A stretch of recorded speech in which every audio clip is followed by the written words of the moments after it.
So ഞാനിപ്പോൾ നിൽക്കുന്നതെന്ന് പറഞ്ഞാൽ ഇംതിയാസിൻ്റെ റോഡ് ഡിസ്ട്രിക്ട് 1 എന്ന് പറയുന്ന പ്രൊജക്റ്റിലാണ് നിൽക്കുന്നത്. ഇതിൻ്റെ പ്രത്യേകത എന്താണെന്ന് പറഞ്ഞാൽ ഇത് കംപ്ലീറ്റ്ലി സോൾഡ് ഔട്ട് ആയിട്ടുണ്ട്.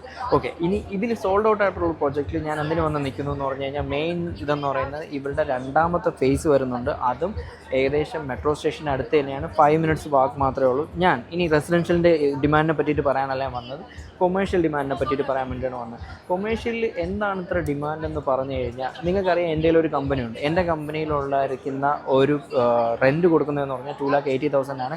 ആക്ച്വൽ അതിന് ബൈ ചെയ്തേക്കുന്ന എത്രയ്ക്കെന്ന് പറഞ്ഞാൽ 1.5 million ആണ് ബൈ ചെയ്തേക്കുന്നത്. ഇനി അതല്ലാതെ നിങ്ങൾ നോക്കുകയാണെന്നുണ്ടെങ്കിൽ അതിന് മുമ്പ് ബൈ ചെയ്തേക്കുന്നത് 7,50,000 ആണ്. സോ നിങ്ങളിന്ന് ഇമാജിൻ ചെയ്തു നോക്ക് എത്രത്തോളം റെൻ്റാണ് ഞാൻ ഇതിന് വേണ്ടി മാത്രം കൊടുക്കുന്നത്. ഏകദേശം 15-16-17% റെൻ്റൽ റിട്ടേൺ ആണ് ഈ ഒരു ഒറ്റ ഇതിന് വേണ്ടി കൊടുത്തുകൊണ്ടിരിക്കുന്നത്. അപ്പം അതെന്തുകൊണ്ടെന്ന് പറഞ്ഞു കഴിഞ്ഞാൽ, ഒന്ന് ഷെയ്ഖ് സായദ് റോഡ് അടുത്തായതുകൊണ്ടും രണ്ടാമത് മെട്രോ അടുത്തായതുകൊണ്ടും. So as a company owner എന്നുള്ള രീതിയിൽ നമുക്ക് എന്താണ് ഇമ്പോർട്ടൻസ് എന്ന് പറഞ്ഞു കഴിഞ്ഞാൽ 2 രീതിയിലാണ്.